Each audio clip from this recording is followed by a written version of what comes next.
Hello everyone. स्वागत है आप सबका आपके अपने यूट्यूब चैनल आर के मुनीम केमिस्ट्री क्लासेस पर। आज हम स्टार्ट करेंगे केमिकल काइनेटिक्स। तो चलिए शुरू करते हैं। अब देखिए, जब हम किसी केमिकल रिएक्शन की बात करते हैं तो केमिकल रिएक्शन जब हम पढ़ते हैं तो उसके तीन एस्पेक्ट होते हैं कि अगर हम कोई केमिकल रिएक्शन पढ़ रहे हैं तो वो रिएक्शन होगी या नहीं होगी, मतलब स्वतः होगी या नहीं होगी। ये थर्मोडायनेमिक का एस्पेक्ट है। मतलब थर्मोडायनेमिक्स हमें ये बताता है कि कोई रिएक्शन स्वतः होगी या नहीं होगी।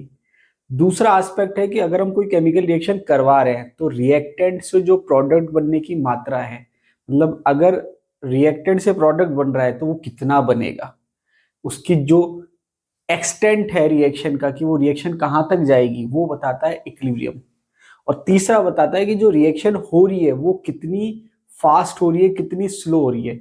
वो हम पढ़ते हैं केमिकल काइनेटिक्स में। ठीक है, तो रिएक्शन के तीन एस्पेक्ट होते हैं कि रिएक्शन स्वतः होगी या नहीं होगी, वो हम पढ़ते हैं थर्मोडायनेमिक्स में। कितनी दूर तक जाएगी, मतलब कितना प्रोडक्ट बनेगा, वो हम पढ़ते हैं इक्विलिब्रियम में। और रिएक्शन कितनी फास्ट होगी या स्लो होगी, वो हम पढ़ते हैं केमिकल काइनेटिक्स में। तो अगर हम डेफिनेशन की बात करें केमिकल काइनेटिक्स की, कि केमिकल काइनेटिक्स की डेफिनेशन क्या है, उसको हम डिफाइन कैसे करें, तो केमिकल काइनेटिक्स को हम ऐसे डिफाइन कर सकते हैं। Chemical kinetics is a branch of chemistry in which we deals with the rate of reaction, factors affecting the rate of reaction and correlate the mechanism of the reaction with the rate law. तो इसका मतलब सीधी सीधी सी बात यह है कि जब हम definition की बात करते हैं केमिकल काइनेटिक्स से, उसमें मोटे मोटे तौर पर दो चीजें आती है। एक तो आता है रेट ऑफ रिएक्शन, एक क्या आता है, रेट ऑफ रिएक्शन। दूसरा आता है फैक्टर्स अफेक्टिंग। दूसरा क्या आता है, factors affecting rate of reaction. मतलब फिजिकल केमिस्ट्री या केमिस्ट्री की वह शाखा जिसमें हम रेट ऑफ रिएक्शन की बात करते हैं। अब रेट ऑफ रिएक्शन क्या होता है उसको आगे डिस्कस करेंगे। रेट ऑफ रिएक्शन के बारे में हम पढ़ते हैं। दूसरा हम पढ़ते हैं factors affecting rate of reaction. Factors affecting rate of reaction, ठीक है, शॉर्ट में लिख दिया मैंने।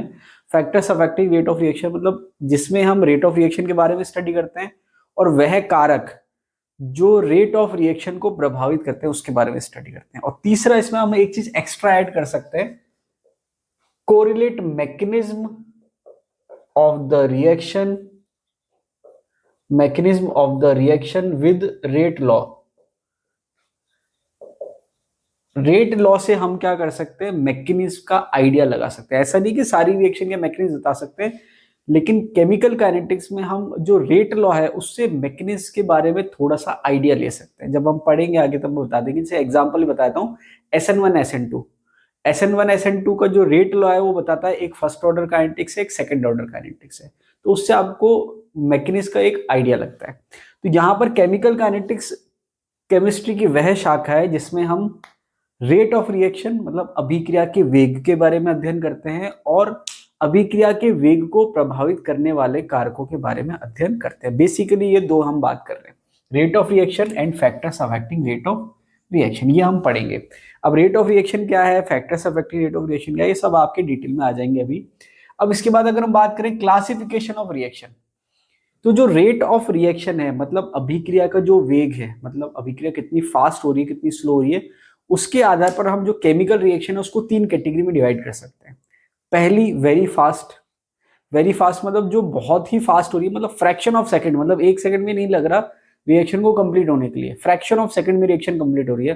तो इसको हम कह सकते हैं क्लासिफिकेशन ऑफ रिएक्शन में हम तीन कैटेगरी बना सकते हैं। पहली है वेरी फास्ट, वेरी फास्ट जो कि फ्रैक्शन ऑफ सेकंड में कंप्लीट हो जाती है। इसमें आपके सबसे जो है एग्जांपल है वो है आयनिक रिएक्शन। आयनिक रिएक्शन जो होती है वो वेरी फास्ट होती है, मतलब फ्रैक्शन ऑफ सेकंड में कंप्लीट हो जाती है। जिसमें आप एग्जांपल ले सकते हो एसिड बेस रिएक्शन का। कौन सा एग्जांपल ले सकते हो, एसिड बेस रिएक्शन। अब क्वेश्चन ये भी आता है कि भाई आयनिक रिएक्शन फास्ट क्यों होती है। उसका कारण यह है कि जब हम आयनिक रिएक्शन की बात कर रहे हैं तो आपके जैसे एसिड बेस रिएक्शन की हम बात करते हैं, जैसे HCl और NaOH। अब आयनिक रिएक्शन जब हम बात करें तो वहां पर सॉल्यूशन की हम बात कर रहे हैं, जैसे HCl का सॉल्यूशन और NaOH का सॉल्यूशन। तो सॉल्यूशन का मतलब जो बॉन्ड है आयनिक बॉन्ड वो पहले से टूटे हुए हैं, तो केवल नए बॉन्ड फॉर्म होने हैं। तो जब बॉन्ड पहले से टूटे हुए हैं, केवल बॉन्ड फॉर्मेशन बाकी है, तो रिएक्शन बहुत फास्ट होती है। दूसरी कैटेगरी आप कह सकते हो वेरी स्लो। वेरी फास्ट हमने किसको कहा, जिसमें फ्रैक्शन ऑफ सेकंड का समय लग रहा है। वेरी स्लो में हम, सॉरी वेरी फास्ट लिख दिया वापस से, वेरी स्लो आप कह सकते हो इसको। वेरी स्लो मतलब बहुत धीमी गति से, इसका मतलब ये हुआ कि रिएक्शन को पूरा होने में महीनों का समय लग रहा है या सालों का समय लग रहा है। इसका सबसे कॉमन एग्जांपल आप कह सकते हो रस्टिंग ऑफ आयरन, लोहे पे जंग का लगना। ये रिएक्शन बहुत स्लो होती है, इसमें काफी टाइम लग जाता है, तो ये दूसरी कैटेगरी हमने कह दी। तीसरी जो हम कह सकते हैं जो कि मिड रेंज की है, ना तो वो बहुत फास्ट है ना वो बहुत स्लो है, इसमें आपके जो टाइम लगता है वो हम कह सकते हैं कुछ मिनटों का लगता है या हम कुछ घंटों का कह सकते हैं, ठीक है। बहुत ज्यादा इसमें ड्यूरेशन नहीं होगा। तो बेसिकली जो हम रेट ऑफ रिएक्शन की स्टडी करते हैं, ठीक है, यहां पर हम बात करें इस चैप्टर में, वो हम पढ़ते हैं थर्ड वाली जो रेंज है, मिड वाली, कि कुछ मिनटों से लेके कुछ घंटों का जो समय लग रहा है उसमें हम वो वाली रिएक्शन की स्टडी करते हैं। एग्जाम्पल के लिए हम कह सकते हैं हाइड्रोजन प्लस क्लोरीन की रिएक्शन लाइट की प्रेजेंस में, या हाइड्रोलाइसिस ऑफ एस्टर ईटीसी। तो हमने क्या कहा कि रेट ऑफ रिएक्शन के बेस पर हमने रिएक्शन को तीन कैटेगरी में क्लासिफाई करा, very fast, very slow and दूसरा हम तीसरा कह सकते हैं एवरेज। तो वेरी फास्ट जिसमें फ्रैक्शन ऑफ सेकंड लग रहा है, वेरी स्लो जिसमें महीनों का समय लग रहा है, और तीसरा है मिड रेंज की जो कि हम यहाँ पर स्टडी करेंगे। जैसे एग्जांपल मैं आपको बता दूं, hydrogen plus chlorine in presence of photochemical condition 2HCl, ठीक है, ये आप कह सकते हो, या हाइड्रोलाइसिस ऑफ एस्टर कह सकते हो। ये हमने तीन कैटेगरी में इसको डिवाइड करा, ठीक है। क्वेश्चन तो बहुत ज्यादा ऐसे नहीं आ रहा, केवल हम इंट्रोडक्शन की बात कर रहे हैं। अब आपके जो मेन चीज आती है जहां से आपके क्वेश्चन में बनता है, वो है रेट ऑफ रिएक्शन, की अभिक्रिया का वेग क्या है, रेट ऑफ रिएक्शन को हम कैसे डिफाइन करें। तो इसको आप फॉर्मूले से समझ सकते हैं। मैंने कहा V plus minus dc upon dt, इससे आप इसको डिफाइन कर सकते हो रेट ऑफ रिएक्शन को। अब रेट ऑफ रिएक्शन का जो मैंने नोटेशन यहां पर लिया है वो V ले लिया, ठीक है, और फिर मैंने लिखा equals two plus minus dc by dt। अब ये जो प्लस माइनस है ये किसको बता रहे हैं, और dc बाई dt का मीनिंग क्या है। अब देखिए C जो है वो कंसंट्रेशन है, C क्या मतलब क्या है, कंसंट्रेशन। dc का मतलब है चेंज इन कंसंट्रेशन, d का मतलब हम बहुत इनफाइनेटेसिमल चेंज की बात करते हैं तब हम dc काम में लेते हैं, अभी हम इसको आगे डिस्कस करेंगे। तो मैंने क्या कहा, सांद्रता में परिवर्तन की दर, C क्या है, सांद्रता मतलब कंसंट्रेशन, उसमें हम चेंज की बात कर रहे हैं, नीचे टाइम इंटरवल। तो यहां पर हमने कहा dc बाई dt मतलब change in concentration per unit time, इसको आप ऐसे भी कह सकते हो। और प्लस माइनस का जो मीनिंग है वो क्या है, तो इसको मैं ऐसे कह सकता हूं, ये V जो है ये रेट को बता रहा है, dc जो है उसको आप कह सकते हो स्मॉल चेंज इन कंसंट्रेशन, सांद्रता में कुछ परिवर्तन आप कह सकते हो, स्मॉल मतलब बहुत कम परिवर्तन हो रहा है, dc small interval of time, मतलब बहुत कम समय अंतराल में जो आपके सांद्रता में परिवर्तन है उसको बता रहा है। अब यहां पर आपके स्मॉल चेंज इन कंसंट्रेशन, सांद्रता में परिवर्तन, अब किसकी सांद्रता में परिवर्तन, तो दो की हम कह सकते हैं। यहां पर जब हम रिएक्शन की बात करते हैं तो मैंने जैसे कहा रिएक्टेंट गिव्स प्रोडक्ट, मैंने क्या कहा, रिएक्टेंट गिव्स प्रोडक्ट मतलब अभिकारक क्या बना रहा है, उत्पाद। तो यहां पर जो सांद्रता में परिवर्तन है वो हम दो के रेस्पेक्ट में बता सकते हैं, अभिकारक के रेस्पेक्ट में भी बता सकते हैं और उत्पाद के रेस्पेक्ट में भी बता सकते हैं। मतलब हम जो कंसंट्रेशन चेंज है वो हम रिएक्टेंट के सेंस में भी कह सकते हैं और प्रोडक्ट के सेंस में भी कह सकते हैं। अब होता क्या है कि जब अभिक्रिया होती है तो अभिक्रिया जैसे जैसे होती है अभिकारक की जो सांद्रता है उसमें क्या आती है, कमी, और जो उत्पाद की सांद्रता है उसमें क्या होती है, वृद्धि। मतलब अभिकारक की सांद्रता कम होती है और उत्पाद की सांद्रता बढ़ती है। तो ये जो प्लस माइनस है ये किसको बता रहे हैं, तो जब मैं बात करूंगा डीसी की, चेंज इन कंसंट्रेशन की, तो इसको मैं कह सकता हूं ये दो के सेंस में हो सकता है, रिएक्टेंट के सेंस में और प्रोडक्ट के सेंस में। तो रिएक्टेंट के सेंस में क्या होता है, रिएक्टेंट की कंसंट्रेशन कम होती है, तो उसके सेंस में जो डीसी की जो वैल्यू आएगी, मतलब कंसंट्रेशन चेंज जो आएगा वो आएगा नेगेटिव, और जब मैं प्रोडक्ट के सेंस में बात करूंगा तो वो आएगा पॉजिटिव। अब जो रेट ऑफ रिएक्शन है वो हमेशा पॉजिटिव होगी, अगर मैं किसी रिएक्शन की रेट की बात कर रहा हूं वो हमेशा क्या आनी चाहिए, पॉजिटिव। तो हमेशा पॉजिटिव आएगी, उसके लिए हमने क्या कहा कि मैं इस फॉर्मूले को कैसे शो करूंगा, अगर मैं लिख रहा हूं plus DC by d T, ऐसे भी लिख सकता हूं, और मैं इसको ऐसे भी लिख सकता हूँ minus d c by d t. तो ये मैंने यहाँ पर एक साथ लिख दिया था प्लस माइनस, यहाँ मैंने अलग अलग लिख दिया। तो अगर मैं ये वाला फॉर्मूला काम में ले रहा हूँ v equal to plus d c by d t, इसका मतलब मुझे वेलोसिटी या रेट जो है वो पॉजिटिव ही चाहिए, इसका मतलब डीसी पॉजिटिव चाहिए। इसका मतलब ये वाला जो मैंने फॉर्मूला लिखा है ये प्रोडक्ट के सेंस में, किसके सेंस में है, प्रोडक्ट के सेंस में। क्यों? क्योंकि प्रोडक्ट के सेंस में डीसी क्या है, पॉजिटिव। और अगर मैं फॉर्मूले में नेगेटिव काम में ले रहा हूं तो ये जो फॉर्मूला है ये किसके सेंस में है, रिएक्टेंट के सेंस में। क्यों? क्योंकि रिएक्टेंट के सेंस में डीसी की वैल्यू नेगेटिव है ऑलरेडी, और एक नेगेटिव पहले से है। तो डीसी नेगेटिव और एक नेगेटिव पहले से है, तो दोनों मल्टीप्लाई होकर क्या आ जाएंगे, पॉजिटिव। तो ओवरऑल जो वेलोसिटी है, जो रेट ऑफ रिएक्शन है, वो क्या आ जाएगी, पॉजिटिव। तो ये तो हमने बात करी रेट ऑफ रिएक्शन की। तो रेट ऑफ रिएक्शन को आप ऐसे कह सकते हो, change in concentration per unit time, change in concentration of reactant और प्रोडक्ट पर यूनिट टाइम। ये सिंपल सा थ्योरेटिकल अगर हम डिफाइन करना चाहें कि जो रेट ऑफ रिएक्शन है उसको हम कैसे डिफाइन कर सकते हैं, change in concentration of reactant और प्रोडक्ट पर यूनिट टाइम। तो ये हमने बात करी। अब हम जो रेट ऑफ रिएक्शन की बात करें, कंप्लीट रिएक्शन के सेंस में बात करते हैं कि भाई रेट ऑफ रिएक्शन जो है वो इस रिएक्शन के लिए रेट ऑफ रिएक्शन ये है। अब अगर मान लीजिए कोई पर्टिकुलर आपको रिएक्शन दे रखी हो, तो वहां पर हम रेट ऑफ रिएक्शन को कैसे डिफाइन करेंगे, उसको हम एक एग्जांपल से समझते हैं। जैसे मान लीजिए कि हम बात करते हैं अमोनिया के फॉर्मेशन की। ये आई थिंक फॉर्मूला आपको समझ में आ गया होगा। अभी हम रेट ऑफ रिएक्शन को भी टाइप में डिफाइन करेंगे, अलग अलग तरह से इसको बता सकते हैं, वो हम आगे पढ़ेंगे। अभी मैंने आपसे क्या कहा कि अगर पर्टिकुलर कोई रिएक्शन दे रखी हो तो उसको मैं रिएक्टेंट और प्रोडक्ट के सेंस में कैसे मेंशन करूंगा रेट ऑफ रिएक्शन को। जैसे मैंने एक एग्जांपल ले लिया, nitrogen plus hydrogen gives NH3, formation of ammonia. अब इसको मुझे रिएक्शन को बैलेंस करना है, तो यहां पर मैं 2 लगा देता हूं, यहां पर मैं 3 लगा देता हूं। Nitrogen plus 3 hydrogen gives 2NH3। ठीक है, ये आपके रिएक्शन मैंने बैलेंस कर दी। ये आपके स्टोइकोमेट्रिक कोफिशिएंट कहलाते हैं। क्या कहलाते हैं, स्टोइकोमेट्रिक कोफिशिएंट। यहाँ पर कुछ नहीं है, इसका मतलब एक तरह से यहाँ 1 है। ठीक है, मैंने लिख दिया है ताकि आपको क्लिक हो जाए, वैसे आप सब जानते ही हैं। कुछ नहीं लिखा मतलब 1 है। तो यहाँ पर मैंने क्या करा, रिएक्शन को बैलेंस करने के लिए स्टोइकोमेट्रिक कोफिशिएंट लगा दिए। तो अमोनिया के आगे स्टोइकोमेट्रिक कोफिशिएंट कितना है, 2, इसके आगे 3 और इसके आगे 1। ठीक है, तो ये आपके सिंपल रिएक्शन हो गई। अब यहाँ पर जब मैं रेट ऑफ रिएक्शन को डिफाइन करूंगा, तो रेट ऑफ रिएक्शन को मैं कैसे डिफाइन करूंगा, रेट ऑफ रिएक्शन जिसको आप वी भी कह रहे हो। अब देखिए, इसको आप ऐसे समझिए कि यहां पर जब मैं रिएक्शन करवा रहा हूं तो नाइट्रोजन रिएक्शन करके डिसअपियर हो रहा है या कंज्यूम हो रहा है, ऐसे आप कह सकते हो कि भाई नाइट्रोजन क्या हो रहा है, विलुप्त हो रहा है, मतलब इसकी सांद्रता में क्या आएगी, कमी आएगी। और हाइड्रोजन भी क्या हो रहा है, डिसअपियर हो रहा है, इसकी सांद्रता में भी क्या आएगी, कमी आएगी। और बन क्या रहा है, अमोनिया। तो यहां पर आपके एक तो रेट ऑफ रिएक्शन है, दूसरा मैं क्या कहूंगा, rate of formation of ammonia, rate of disappearance of hydrogen, इस सेंस में भी मैं बात करूंगा।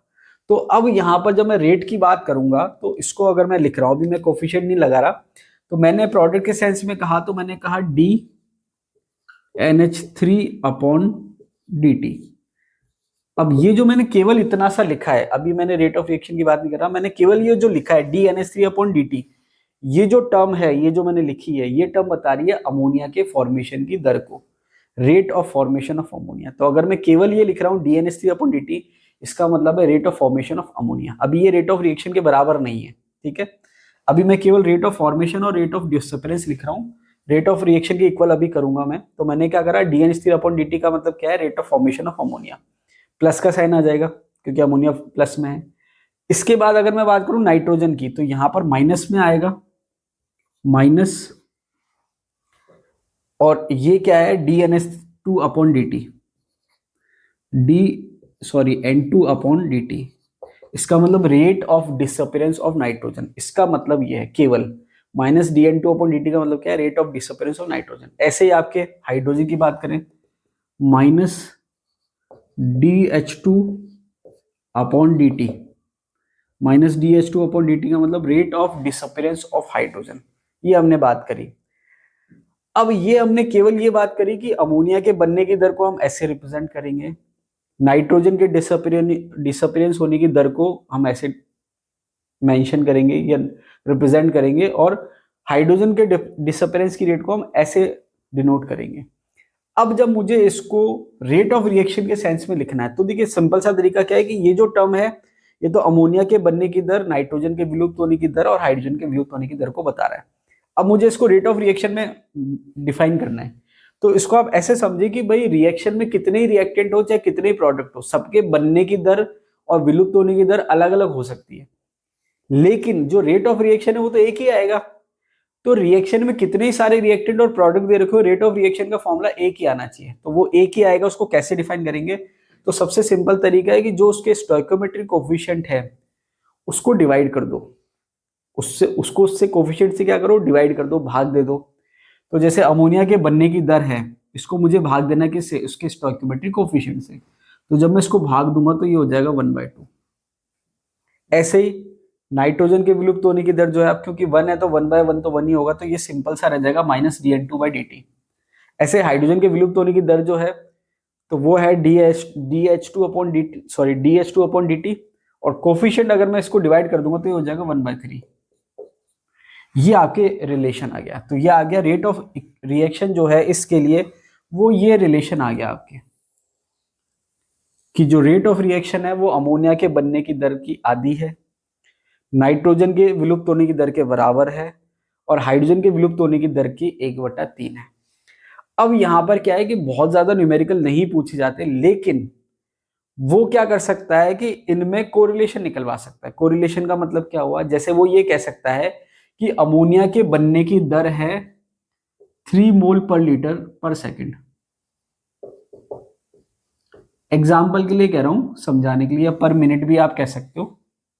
जैसे क्वेश्चन क्या कह सकता है वो, कि अमोनिया के बनने की दर, अमोनिया के बनने की दर मतलब DNH3/dt, वो है 3 मोल पर लीटर पर सेकेंड, तो नाइट्रोजन के विलुप्त होने की दर क्या होगी, ऐसे क्वेश्चन पूछ सकता है। तो यहां पर मैंने कहा अमोनिया के बनने की दर जो है वो है 3 मोल पर लीटर पर सेकेंड, तो नाइट्रोजन के विलुप्त होने की दर क्या होगी। अब इसको आप डायरेक्ट चाहो तो डायरेक्ट भी कर सकते हो। कैसे, कि अगर एक नाइट्रोजन के मोल जो है डिसअपियर हो रहे हैं, तो अमोनिया के कितने बन रहे हैं, 2। इसका मतलब अमोनिया के बनने की दर नाइट्रोजन के विलुप्त होने की दर से 2 गुना है। तो अमोनिया के बनने की दर 3 आ रही है, तो नाइट्रोजन के विलुप्त होने की दर कितनी आएगी, 1.5। कितनी आएगी, 1.5 मोल पर लीटर पर सेकेंड। अब ये कैसे आया, कि जितने दर से नाइट्रोजन विलुप्त हो रहा है, अमोनिया के बनने की दर 2 गुनी है। तो अगर ये 1.5 मोल पर लीटर पर सेकेंड विलुप्त हो रहा है, तो उसकी कितनी हो गई, डबल हो गई, 3 हो गई।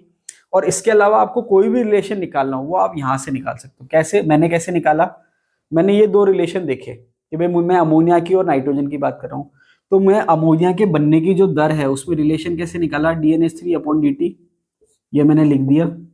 और ये जो था 1/2 उधर जाके मल्टीप्लाई हो गया, तो ये हो गया 2DN2/dt। इसका मतलब नाइट्रोजन के विलुप्त होने की दर का 2 गुना जो है वो अमोनिया के फॉर्मेशन की दर है।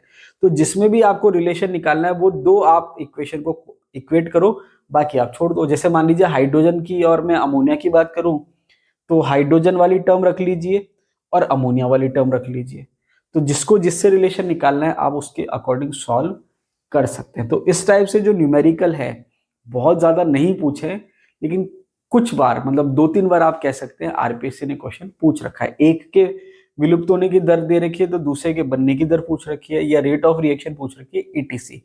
तो ये आपके पैटर्न है कि कोई भी इक्वेशन दे रखी है उसको आपको इक्वेट कैसे करना है और सॉल्व कैसे करना है। इसके अलावा अगर आपको अभी भी समझ में नहीं आया है, तो जब आप हम एमसीक्यू करेंगे इससे रिलेटेड, तब आपको और क्लियर हो जाएगा कि इसको हमको कैसे सॉल्व करना है। अभी जो मैंने आपको समझाया उसको हम एक एग्जांपल और ले लेते हैं, उससे समझने की कोशिश करते हैं।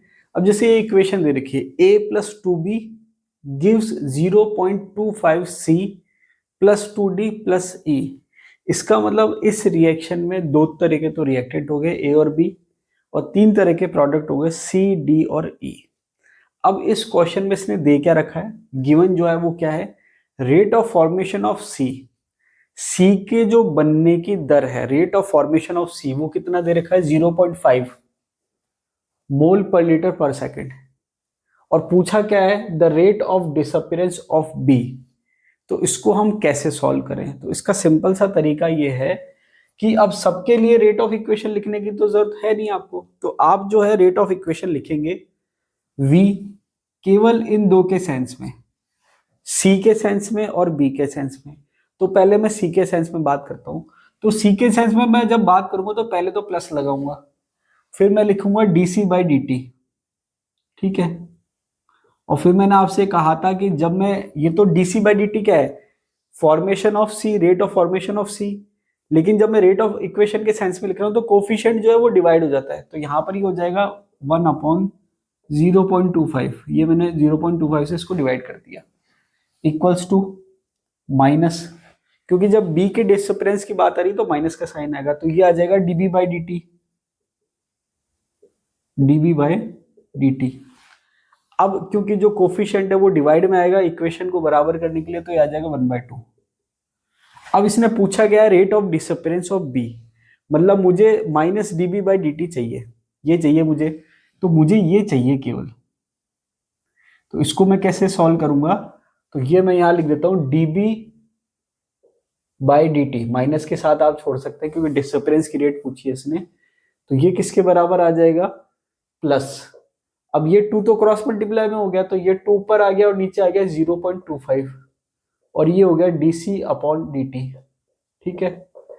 तो 2 को आप 0.25 से भाग देंगे तो आपके कितना आ जाएगा, देखिए 0.25 का मतलब ये होता है 1/4, और 0.25 नीचे है तो 4 ऊपर आ गया है, तो इसको आप देखेंगे तो ये पॉइंट हटाया और ये मैंने 2 0 लगा दिए, ठीक है।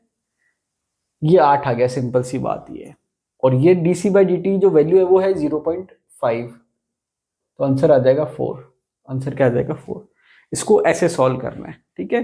तो ये अलग तरीका है, आप स्टार्टिंग में करेंगे तो आपको ऐसे ही करना है, जब आप प्रैक्टिस हो जाएगी आपको तब आप डायरेक्ट कर सकते हैं। डायरेक्ट कैसे कर सकते हैं, जब आप कोफिशिएंट को कंपेयर करेंगे तो आप ये देखेंगे कि 2 जो है वो दोगुना होता है 1 का, और ये तो अपने आप में 1/4 है, तो 1/4 को अगर मैं 4 से गुणा करूंगा तब जाके 1 आएगा, तो इसको 4 से गुणा करूंगा तो 8 आ जाएगा।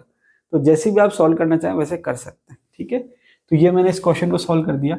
अब आगे दे रखा है कि अगर आपके रिएक्शन मैकेनिज्म दे रखा है, देखिए ये भी इंपॉर्टेंट कंसेप्ट है, इस पे भी आरपीसी ने क्वेश्चन पूछ रखे हैं, स्कूल लेक्चर में पूछ रखा है। कंसेप्ट क्या है कि अगर आपके मैकेनिज्म दे रखा है जिसमें एक से ज्यादा स्टेप है, जैसे मैंने एक एग्जांपल ले लिया यहाँ पर, ए प्लस बी रिएक्शन कर रहा है और बना रहा है सी, जो कि क्या है, फास्ट स्टेप है। फिर सी जो है वो क्या बना रहा है, डी, जो कि क्या है, स्लो स्टेप है।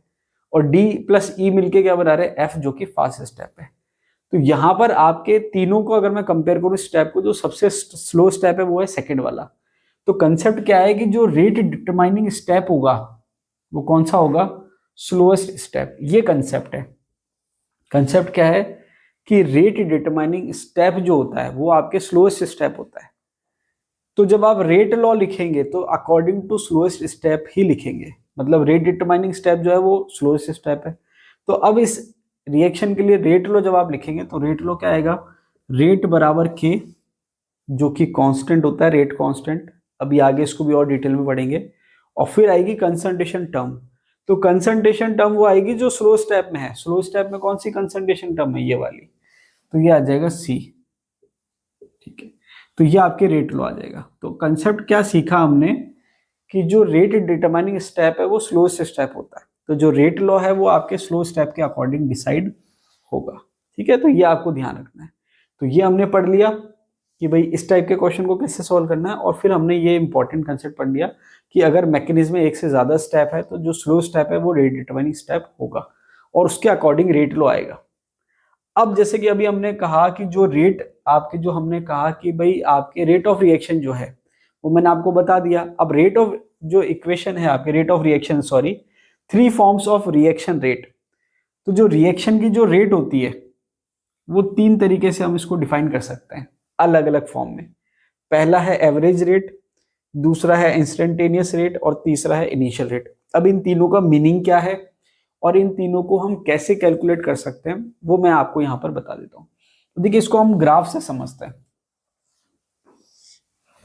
ये मैंने कहा कंसंट्रेशन टर्म है और ये मैंने कहा टाइम है। अब यहाँ पर मैं रिएक्टेंट के सेंस में बात कर रहा हूं, तो मैंने कहा कि ये रिएक्टेंट के सेंस में हम बात कर रहे हैं। तो अगर आप, ये थोड़ा सा इसको ऊंचा नहीं करना है, ये नीचे ही रहेगा।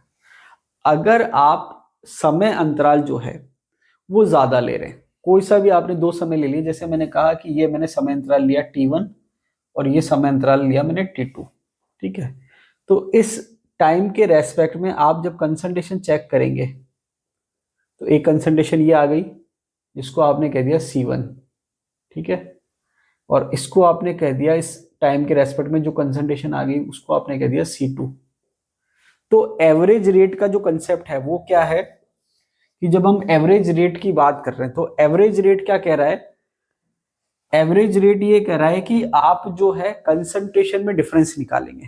क्या निकालेंगे? कंसंट्रेशन में डिफरेंस। इसका मतलब ये हुआ, क्योंकि हम रिएक्टेंट के सेंस में बात करें तो मैं कह सकता हूं minus del c upon del t, क्योंकि अभी मैंने आपको बताया था रिएक्टेंट के सेंस में आप लेंगे तो माइनस लेना पड़ेगा।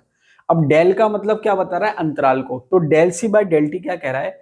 डेल टी तो है समय अंतराल जो आपने लिया है जिसके लिए आपको एवरेज रेट निकालनी है, और डेल सी क्या है कि उस समय अंतराल में जो सांद्रता में परिवर्तन हुआ उसको बता रहा है। तो इसको मैं इस ग्राफ की हेल्प से कैसे मेंशन कर सकता हूं कि ये माइनस तो मैंने बाहर रहने दिया। अब डेल सी का मतलब क्या है? तो देखिए डेल टी का मतलब तो है T2 माइनस T1, कि ये जो दो समय अंतराल है ये डेल टी को बता रहा है, ये जो है ये किसको बता रहा है? डेल टी को। और ये जो है ये किसको बता रहा है? डेल सी को। तो जब आप डेल सी की बात करेंगे तो फाइनल माइनस इनिशियल, तो फाइनल जो है यहां पर इस केस में वो है C2 माइनस C1। तो अब आपको पता है कि C2 की वैल्यू कम है और C1 की वैल्यू ज्यादा है, तो ये जो C2 माइनस C1 है क्या आएगा? नेगेटिव आएगा। तो नेगेटिव, और ये आगे हमने नेगेटिव लगा दिया तो नेगेटिव नेगेटिव क्या हो जाएगा? पॉजिटिव हो जाएगा। तो इसको आप ऐसे डिफाइन कर सकते हो, del c by del t. तो कहने का मतलब ये है कि जब आपके समय अंतराल दे रखा है जो कि अच्छा खासा है, ठीक ठाक है, तो उस समय अंतराल पे आप सांद्रता में परिवर्तन निकाल सकते हैं, या उस टाइम के रेस्पेक्ट कंसंट्रेशन निकाल सकते हैं, उनका अंतर निकाल सकते हैं। तो ये आपके एवरेज रेट का कंसेप्ट है। अब देखिए एवरेज रेट जो है वो अपने आप में बहुत ज्यादा, उसको हम कह सकते हैं इंपॉर्टेंस नहीं रखती है। उसका एक कारण है, उसका कारण ये है कि जो कंसंट्रेशन, जो आपके रेट ऑफ रिएक्शन है वो समय के साथ चेंज होती रहती है। ऐसा नहीं है कि वो फिक्स रहती है। रेट ऑफ रिएक्शन क्या है? टाइम के साथ चेंज हो जाती है नॉर्मली। तो जब टाइम के साथ चेंज हो जाती है तो बहुत लंबे अंतराल के लिए रेट ऑफ रिएक्शन निकालने का कोई सेंस नहीं होता। क्यों? क्योंकि वो चेंज हो रही है। तो ज्यादा लंबे अंतराल में रिएक्शन रेट निकालने का बहुत ज्यादा सेंस नहीं है। तो उसके लिए हम क्या करते हैं कि एक्यूरेट आपका आंसर है उसके लिए हम समय अंतराल को क्या करते हैं? कम करते हैं। तो सेकंड आपके आता है इंस्टेंटेनियस रेट। इंस्टेंटेनियस रेट का मतलब यह है कि जब आपके समय अंतराल नेग्लिजिबल हो जाए, मतलब मुझे एक पर्टिकुलर टाइम पर रेट चाहिए, जैसे अभी यहां पर तो क्या है, पर्टिकुलर टाइम पर रेट नहीं है, टाइम इंटरवल पर रेट है। टाइम इंटरवल कौन सा है? T2 minus T1। इस इंटरवल पे हमने रेट निकाली है। अब मान लो मैं इस अंतराल को कम करता जा रहा हूँ, कम करता जा रहा हूँ, और मैं एक फिक्स टाइम पे लेके आ गया। तो जब फिक्स टाइम पे आपको रेट निकालनी है तो उसको हम कहते हैं इंस्टेंटेनियस रेट। अब इंस्टेंटेनियस रेट को हम डिफाइन करते हैं माइनस, अगर मैं कहूँ रिएक्टेंट के सेंस में, dc बाई dt, जो अभी मैंने स्टार्टिंग में फॉर्मूला लिखा था। अब dc बाई dt को हम यहाँ पर कैसे शो करें?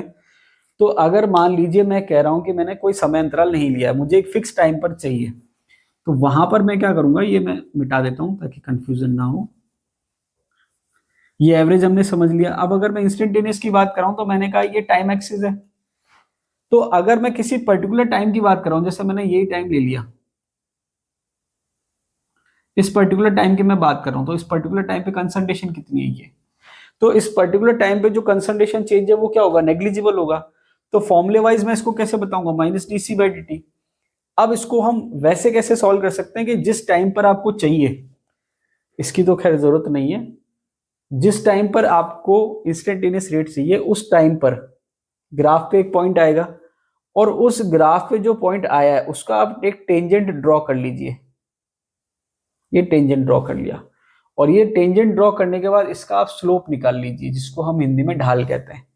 तो ये जो स्लोप आएगा ये किसको बताएगा? इंस्टेंटेनियस रेट को बताएगा। किसको बताया? Instantaneous rate. ठीक है, जहां तक मुझे ध्यान आ रहा है ताक्षणिक वेग आप इसको कहते हो। तो एवरेज रेट की हमने बात कर ली, जिसमें आपके समय अंतराल है और सांद्रता में परिवर्तन है। इंस्टेंटेनियस रेट में आपने क्या करा, जिस टाइम के लिए आपको चाहिए, तो यहां पर मैंने क्या करा कि जो फॉर्मूला था del c by del t, इसमें मैंने डेल टी जो है उसकी लिमिट जो है वो क्या हो गई, जीरो हो गई, मतलब 10 to 0 हो गई। तो जब समय अंतराल 10 to 0 हो जाएगा तो वो हम उसको कैसे लिख सकते हैं, डीसी बाई डी टी। ठीक है, और ये ग्राफिकली कैसे निकाल सकते हैं, जिस टाइम पर आपको चाहिए उस टाइम पर आप ग्राफ पे पॉइंट ड्रॉ कर लेंगे और वो पॉइंट से आप टेंजेंट बना लीजिए और उसका ढाल ले लीजिए। क्या ले लीजिए, ढाल मतलब स्लोप ले लीजिए। तो जो स्लोप होगा वो आपके क्या आ जाएगा, इंस्टेंटेनियस रेट आ जाएगा। स्लोप का मतलब y, del y upon del x. ठीक है, ये स्लोप है, इसका del y upon del x आप निकाल सकते हैं। और उसके बाद लास्ट है इनिशियल रेट। तो इनिशियल रेट अपने आप में कुछ नहीं है, इंस्टेंटेनियस रेट ही है, बस फर्क क्या है कि जब टाइम आपके टी जीरो है, मतलब स्टार्टिंग जब रिएक्शन हो रही है उस टाइम पे। तो यहां पर मैं अलग से ग्राफ बना देता हूं। जैसे मान लीजिए मैंने कहा कोई रिएक्शन स्टार्ट हो रही है, तो जब रिएक्शन स्टार्ट हो रही है तो अब आपने कहा कि भाई ये स्टार्टिंग पॉइंट जीरो है, तो यहाँ पर इस पॉइंट पर मैं क्या कर रहा हूँ, कंसंट्रेशन भी जीरो है, टाइम भी जीरो है। तो टी जीरो पर जो आपके ग्राफ है उसका टेंजेंट आप ड्रॉ कर लीजिए और उसका जो स्लोप आएगा वो आपके क्या आएगा, इनिशियल रेट आएगा। वो क्या आएगा, इनिशियल रेट। इनिशियल रेट आपके ऑर्डर ऑफ रिएक्शन निकालने में हेल्प करता है। अब देखिए बहुत ज्यादा डिटेल में यहाँ जाने की जरूरत नहीं है आपको, क्यों, क्योंकि इसमें बहुत ज्यादा कोई क्वेश्चन नहीं आ रहा, केवल कंसेप्ट क्लियर करने के लिए आपको बता रहा हूँ। इसमें बहुत ज्यादा कोई क्वेश्चन नहीं आता। तो हमने क्या कहा कि यहाँ पर हमने जो रेट है, रेट ऑफ रिएक्शन, उसको 3 कैटेगरी में डिवाइड करा, या 3 तरीके हम पढ़ सकते हैं। 3 कैटेगरी में तो डिवाइड नहीं करा, 3 तरीके हम पढ़ते हैं। एवरेज रेट, जिसमें हमने टाइम इंटरवल ज्यादा लिया है, तो del c by del t ले लिया हमने, माइनस लिया था क्योंकि रिएक्टिव डिस्टेंस में बात कर रहे हैं। उसके बाद अगर मुझे इंस्टेंटेनियस चाहिए तो जिस टाइम पर चाहिए उस टाइम पर आप ग्राफ का जो पॉइंट आएगा उसका टेंजेंट बना लीजिए और उसका स्लोप ले लीजिए। स्लोप का मतलब ढाल। ठीक है, और उसके बाद अगर आपको इनिशियल रेट निकालना है, प्रारंभिक वेग निकालना है, तो आप क्या करिए, टी जीरो पर जो आपके पॉइंट है ग्राफ का उसका आप टेंजेंट बना लीजिए और उसका स्लोप निकाल लीजिए, वो आपके आ जाएगा इनिशियल रेट। तो ये आपके हो गई 3 तरह की रेट ऑफ रिएक्शन। अब हम बात करते हैं factors affecting rate of reaction. अब देखिए कौन कौन से कारक जो हैं अभिक्रिया के वेग को प्रभावित करते हैं। सबसे पहला जो कारक है वो है कंसंट्रेशन। अब देखिए कंसंट्रेशन को हम हिंदी में कहते हैं सांद्रता। सॉल्यूशन वाले यूनिट में हमने कंसंट्रेशन को डिटेल में पढ़ रखा है। अब कंसंट्रेशन जो है रेट ऑफ रिएक्शन को कैसे प्रभावित करता है, तो आपने देखा रेट ऑफ रिएक्शन का जो फॉर्मूला है वो है डीसी बाई डी टी। ठीक है, और रेट लॉ अगर हम कहें तो जैसे अभी मैंने आपको एक रेट लॉ लिख के बताया था, रेट लॉ इक्वल्स टू के और साथ में कंसंट्रेशन वाला पार्ट आता है। तो यहां पर अगर हम बात करें कंसंट्रेशन की, तो लॉ ऑफ मास एक्शन क्या कह रहा है, लॉ ऑफ मास एक्शन कहता है greater is the concentration of the reactant more rapidly the reaction proceed. इसका मतलब ये हुआ कि अभिकारक की सांद्रता जितनी ज्यादा होगी अभिक्रिया का वेग उतना ही तीव्र होगा, या अभिक्रिया का वेग उतना ही ज्यादा होगा। तो इसको आप ऐसे कह सकते हो कि अभिकारक की कंसंट्रेशन ज्यादा होगी तो अभिक्रिया का वेग क्या होगा, ज्यादा होगा। अभी ये हम नॉर्मल बात कर रहे हैं, इसका हम मैथमेटिकल फॉर्म की बात नहीं कर रहे। मैथमेटिकल फॉर्म जब हम बात करेंगे तो हम रेट लॉ के सेंस में बात करेंगे। किसके सेंस में बात करेंगे, रेट लॉ। तो रेट लॉ में ये बताएगा कि जो रेट ऑफ रिएक्शन है वो अभिकारक के किस पावर के कंसंट्रेशन पे डिपेंड कर रही है, वो ऑर्डर ऑफ रिएक्शन आता है, वो हम आगे पढ़ेंगे। अभी सिंपल सा हमने जनरल स्टेटमेंट ये देखा या जनरल कंक्लूजन ये देखा कि रिएक्टेंट की कंसंट्रेशन जितनी ज्यादा होगी रेट उतनी ही ज्यादा होगी। एक्चुअल में जो हम पढ़ेंगे इसका डिटेल में वो हम पढ़ेंगे रेट लॉ में। ठीक है, ये थ्योरेटिकल स्टेटमेंट हो गया। थ्योरेटिकल मतलब जनरल आप कह सकते हो। इसके बाद सेकंड है प्रेशर, जो कि ब्रैकेट में मेंशन है गैसियस रिएक्शन के लिए। क्यों, क्योंकि जो प्रेशर वाला फैक्टर है वो गैसियस रिएक्शन पे अप्लाई होगा, बाकी रिएक्शन पे हम अप्लाई उसको नहीं करते। अब गैसियस रिएक्शन पे हम प्रेशर को कैसे बता सकते हैं कि भाई कैसे डिफाइन, या कैसे इसको फैक्टर अफेक्ट कर रहा है, मतलब कैसे अफेक्ट कर रहा है रेट ऑफ रिएक्शन को। तो प्रेशर जो है वो है दाब। अगर हम रिएक्शन में प्रेशर बढ़ा रहे हैं, रिएक्टेंट पे क्या बढ़ा रहे हैं, प्रेशर, तो प्रेशर बढ़ाने से क्या होगा, वॉल्यूम डिक्रीज होगा। प्रेशर बढ़ाने से होगा क्या, वॉल्यूम क्या होगा, डिक्रीज। और वॉल्यूम डिक्रीज होगा तो कंसंट्रेशन इंक्रीज होगी, तो फाइनली रेट ऑफ रिएक्शन क्या हो जाएगी, बढ़ जाएगी। तो इनडायरेक्टली प्रेशर किसको इफेक्ट कर रहा है, कंसंट्रेशन को। गैसियस रिएक्शन में अगर हम प्रेशर बढ़ाएंगे तो वॉल्यूम कम होगा, और वॉल्यूम कम होगा तो कंसंट्रेशन बढ़ेगा, तो रेट क्या हो जाएगा, बढ़ जाएगा। थर्ड दे रखा वॉल्यूम। तो जैसे अभी हमने प्रेशर की बात करी, सेम वॉल्यूम आ गया। अगर हम वॉल्यूम बढ़ाएंगे तो कंसंट्रेशन कम हो जाएगा, वॉल्यूम को कम करेंगे तो कंसंट्रेशन बढ़ जाएगा। कंसंट्रेशन बढ़ेगा तो रेट बढ़ेगी, कंसंट्रेशन कम होगा तो रेट कम हो जाएगी। ठीक है, इसके बाद हम बात करते हैं next, nature of the reactant. अब नेचर ऑफ द रिएक्टेंट का मतलब ये हुआ कि आप देखेंगे कि हर रिएक्शन जो है उसकी रेट अलग होती है, स्टैंडर्ड कंडीशन की अगर हम बात करें तो। क्यों? क्योंकि हर रिएक्शन में डिफरेंट रिएक्टेंट होते हैं, और डिफरेंट रिएक्टेंट में जो बॉन्ड्स ब्रेक हो रहे हैं और जो बॉन्ड फॉर्म हो रहे हैं वो डिफरेंट होते हैं। तो हर बॉन्ड जो है वो यूनिक होते हैं। तो यहाँ पर नेचर ऑफ रिएक्टेंट में जो बॉन्ड है वो भी क्या आता है, वेरी हो जाता है कि कौन सा बॉन्ड टूट रहा है, कौन से बॉन्ड फॉर्म हो रहे हैं। स्पेसिफिक जो बॉन्ड्स हैं वो वेरी करते हैं, इसलिए नेचर ऑफ रिएक्टेंट अगर आप चेंज करोगे तो रेट ऑफ रिएक्शन क्या हो जाएगा, चेंज हो जाएगा। ठीक है, उसके बाद नेक्स्ट है टेम्परेचर। अब देखिए यहाँ पर जो क्वेश्चन बनता है वो इस पॉइंट पे बनता है, बाकी किसी पे कोई क्वेश्चन नहीं बनता। अब टेम्परेचर पे क्या क्वेश्चन बनता है, अब देखिए टेम्परेचर जब हम आगे पढ़ेंगे तो आपके और डिटेल में आएगा। यहाँ पर जो आपके टेम्परेचर का जो पॉइंट दे रखा है वो दे रखा है टेम्परेचर कोफिशिएंट के रेस्पेक्ट में।